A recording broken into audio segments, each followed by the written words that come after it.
Bonjour à tous, c'est Avis7no. On se retrouve aujourd'hui pour la première vidéo de Call of Duty Advanced Warfare. Juste avant de commencer la vidéo, je voudrais juste réagir sur un petit truc. Ce matin, en me levant, j'ai vu qu'il y avait malheureusement eu un attentat à Paris. Donc je voudrais juste présenter mes condoléances aux familles des victimes.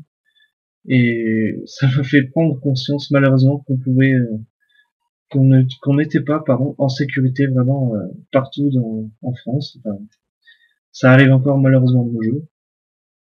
Ceci étant dit, on va commencer la vidéo. Donc ce sera un gameplay composé de deux MME, donc sur la map terrasse les deux, pour ceux qui connaissent assez bonne map, sinon vous allez le découvrir.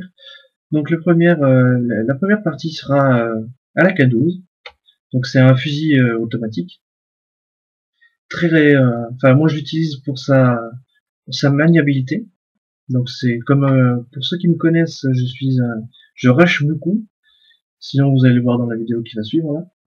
Je bouge tout le temps en fait. Donc c'est vraiment le fusil d'assaut qui me convient. Par contre, c'est pas le fusil d'assaut qui a le plus de dégâts et le plus de la meilleure cadence de tir. Donc je compense vraiment avec ma mobilité. Donc vous allez voir ça.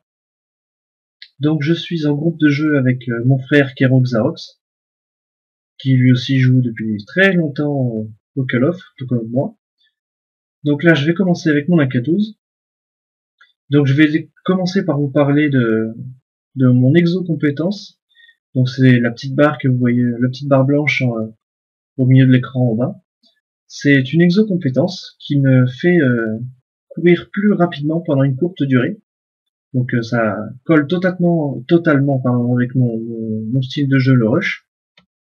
Donc il en existe plusieurs, hein, par exemple l'exo-compétence camouflage, qui est assez pratique pour les snipers, qui peuvent faire rager certains joueurs que je connais. Donc c'est une exo-compétence qui permet de devenir invisible pendant 5 à 10 secondes, je sais plus exactement. Mais ça peut être très pratique pour les snipers qui veulent se camoufler, qui jouent vraiment sniper, bon, sans parler de hardscope toute la partie non plus, mais ça peut être pratique pour se sortir d'une mauvaise situation quand on tombe contre un mec qui a une mitraillette ou quelque chose comme ça. Il existe aussi l'exo-camouflage pour planer, en fait. Comme on se sert beaucoup du jetpack dans le jeu, grâce à cette exo-compétence, on peut planer en l'air pendant une courte durée. Donc c'est assez pratique. Il y en a plein d'autres, j'essaierai de tous vous les faire voir sur différents gameplays. Donc là je suis en sanguinaire, donc c'est une série 5 éliminations sans mourir.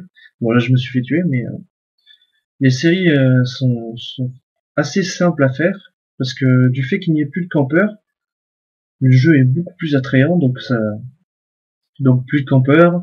Il y a aussi les jetpacks, qui rendent le jeu très nerveux.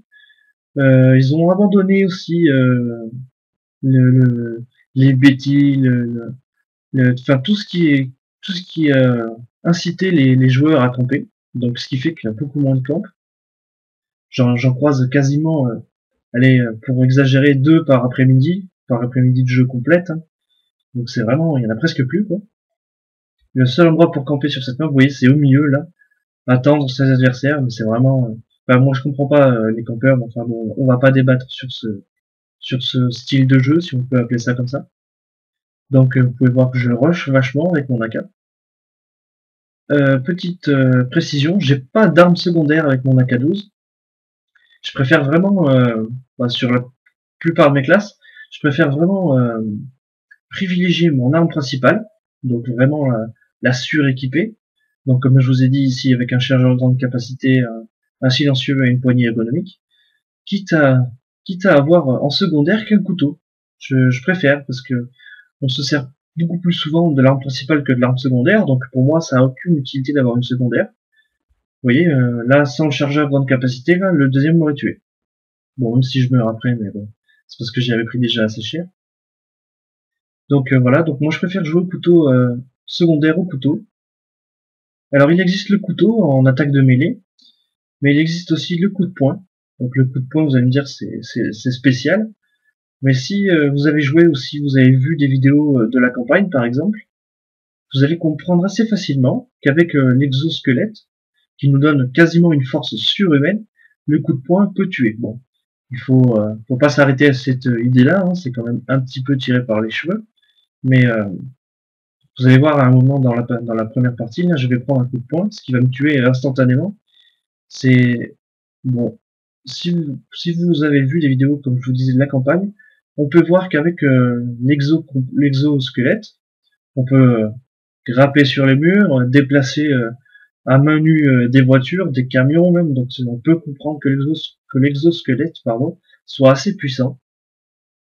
Donc c'est les deux attaques de mêlée, le coup de poing et le couteau. Bon, moi je privilégie le couteau, hein, même si pour se sortir de situations assez dangereuse parfois, le réflexe c'est le coup de poing. Donc vous pouvez voir aussi à côté en bas à droite, donc j'ai mes munitions, ma compétence d'exosquelette avec son niveau de chargement, donc qui est utilisable une seule fois par partie, enfin par mort je veux dire. Et à côté c'est ma grenade frag.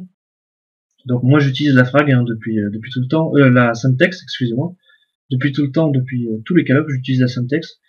Mais comme dans tous les codes, il y a la frag, la Semtex, l'IEM, malheureusement, la flash, enfin il y en a plein de différentes. Tout ce qui est Betty, tout ça a été abandonné, bien fort heureusement. Il y a plus d'insertion tactique, donc ça peut déplaire à beaucoup de joueurs au sniper qui cherchent la feed. Bon après moi il m'arrive de jouer au sniper, mais je suis vraiment pas un pro, donc pour moi ça n'a pas grande incidence. Mais je connais des joueurs au sniper qui vraiment font de la feed, vraiment, ils jouent en point stratégique vraiment pour pouvoir faire de la feed. Et donc ils m'ont dit vraiment que l'insertion tactique les manquait. Après bon c'est un style de jeu, hein. Pour moi ça ne change pas grand chose, mais je peux comprendre que ça manque à quelqu'un. Donc l'insertion tactique a été oubliée. Donc là c'est la fin de la première partie de MME. Donc bien sûr ce système de killcam qui est d'après moi vraiment très bien. C'est lié depuis le tout premier Call of, c'est vraiment une des marques de fabrique du jeu, d'après moi, c'est vraiment quelque chose de bien. Donc, on va passer au salon de jeu, et je vais ouvrir un pack, et vous allez voir que dans ces packs qu'on obtient à force de jouer, les largages de ravitaillement, que vous pouvez voir à gauche là, que j'ouvre tout de suite. Donc en fait, dans ces packs, on peut obtenir, pardon, soit des armes prééquipées, que j'appelle ça. Ce sont des armes qu'on n'a pas habituellement dans les classes normales. Ce sont des armes qui sont un petit peu modifiées pour améliorer telle ou telle caractéristique de l'arme.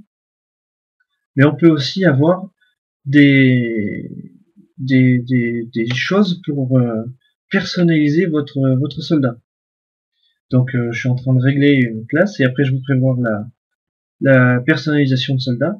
Donc là je cherche en fait l'atout pour utiliser son exo-squelette sans être repéré sur les radars ennemis. Parce que chaque fois qu'on utilise le jetpack, par exemple, on est ciblé sur le radar ennemi. Ce qui fait que pour un rusher, l'effet de surprise qui compte beaucoup pour un rusher devient inutilisable. Donc là, vous pouvez voir tout ce qu'il y a pour personnaliser votre soldat. Donc vous voyez qu'il y a vraiment beaucoup de choses. Hein. Après, on les débloque au fur et à mesure du jeu. Donc par exemple, là j'ai changé mon gilet et les gants. Je suis en train de changer les gants. Vous voyez qu'il y a beaucoup de choses. Donc on peut, ce qui est selon moi assez bien. Du coup, il n'y a pas deux soldats qui se ressemblent. C'est la personnalisation maintenant dans les jeux d'aujourd'hui. Elle est très prisée, ce qui est normal d'après moi. Donc on va commencer la deuxième MME. Donc sur la deuxième MME, c'est toujours la même map. Je vais encore essayer de la jouer à la K12, donc je vais commencer avec ce fusil d'assaut. Mais quand je vais voir que vraiment ça donne rien, je vais switcher sur l'ASM1, une mitraillette, celle dont je vous ai parlé tout à l'heure. Donc c'est une mitraillette vraiment axée rush, comme toutes les mitraillettes, mais celle-ci a de forts dégâts et une bonne maniabilité. Donc c'est vraiment quelque chose une mitraillette facile d'utilisation si vous débutez AW, je vous conseille de jouer à l'ASM1, c'est vraiment une bonne arme. Donc vous voyez que j'ai toujours la même classe que tout à l'heure, j'ai rien changé du tout à part l'atout pour être invisible quand j'utilise mon jetpack, parce que vous voyez je l'utilise tout le temps. Donc c'est là, je vais prendre un coup de poing, Vous voyez, je prends vraiment un recul de malade. C'est bon, c'est assez bon, faut accrocher quoi, c'est spécial. Bon, je juge pas, mais ils auraient pu, enfin d'après moi, ils auraient pu trouver quelque chose de plus cohérent. Mais bon, c'est comme ça, hein. Donc vous voyez, le jetpack, on peut vraiment aller sur tous les coins de la map. Donc je suis quelqu'un qui adore faire des kills au couteau, comme là, mais parfois ça se retourne contre moi, comme maintenant. Si on suit un adversaire au couteau dans ce jeu, faut vraiment être sûr de pouvoir le tuer rapidement, parce que comme ça, c'est un jeu très nerveux et que ça rush tout le temps, si vous le tuez pas rapidement, vous croisez des alliés à lui qui le sauvent, enfin, plein de choses comme ça, donc c'est vraiment difficile de tuer au couteau. Voilà, donc je vais continuer à jouer à la K12, je vais bientôt passer à la mitraillette. Donc la K12 toujours très bien, toujours une très bonne arme avec bon, la puissance, comme je vous ai dit, c'est pas le top. Vous voyez, comme là je vais essayer de tuer mon ennemi alors que bon, je le touche quand même, mais il me tue, c'est bizarre. Donc je vais ramasser une arme secondaire comme j'ai le couteau.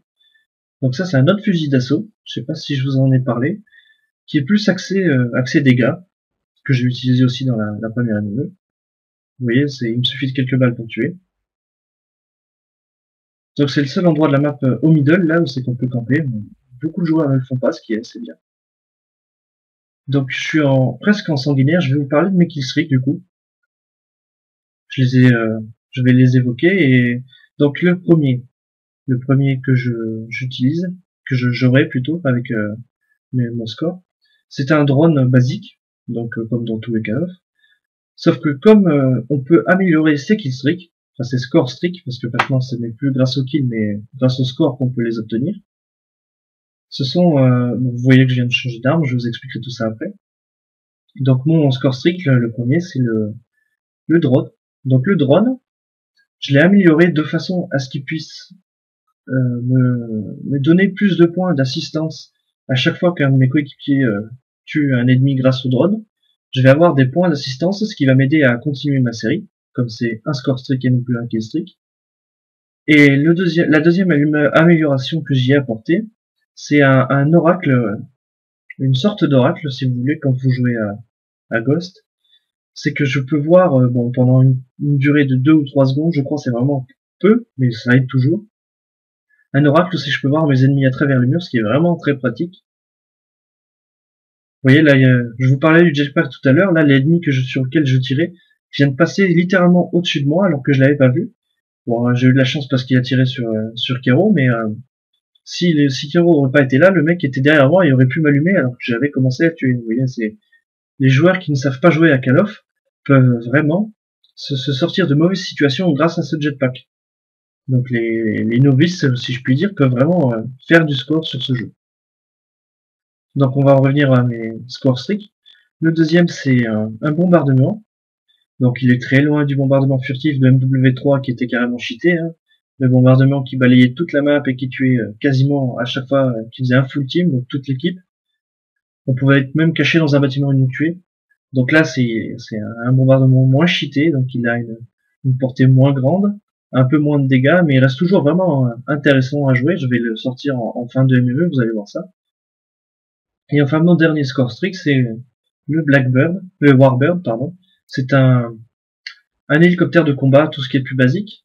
Sauf que dans ce jeu, à la base, si on ne l'améliore pas, il faut qu'on le commande manuellement, comme dans BO2 ou dans Ghost, si je me souviens bien. J'ai pas vraiment joué à ces deux jeux, mais il y avait des hélicoptères de combat comme ça qu'on manipulait nous-mêmes. Alors que moi, là, je l'ai amélioré pour qu'il puisse être automatique, ce qui fait qu'il continue à faire des kills pendant que moi j'en fais aussi, ce qui est vraiment très pratique du coup, parce que on peut continuer notre série avec deux armes différentes et il y en a une qui est automatique, donc c'est vraiment très pratique.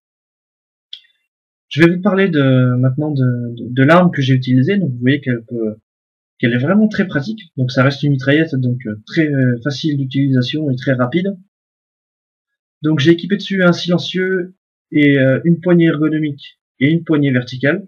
Donc je réduis le recul et je vise plus rapidement avec, tout en restant discret grâce au silencieux. Donc c'est vraiment une bonne arme, je vous la conseille si vous commencez tout juste Call of. Et donc là, ça va être la fin de la partie, et vous pouvez voir que je commence à sortir mes killstreaks. Donc le bombardement dont je vous avais parlé, c'est pour ça que je me planque, parce qu'il est vraiment très puissant, donc je veux pas qu'il me tue aussi. J'ai déclenché mon drone, comme vous avez pu le voir, on a pu voir un ennemi à travers le bâtiment. Maintenant, j'envoie mon hélicoptère de combat, et ce que j'ai oublié, c'est que j'ai pas de secondaire et que j'ai plus de balles dans ma première arme, donc il faut vraiment que j'en ramasse une pour faire la killcam finale. Donc pendant que je vous laisse admirer cette killcam finale, je vous invite à laisser des commentaires sur la vidéo, ou même des petits défis si vous voulez, ça peut nous amuser, à vous abonner à notre chaîne, ainsi qu'à nous rejoindre sur notre page Facebook F17Nono et F10Killer officiel. Sur ce, je vous remercie d'avoir regardé les vidéos et puis à la prochaine.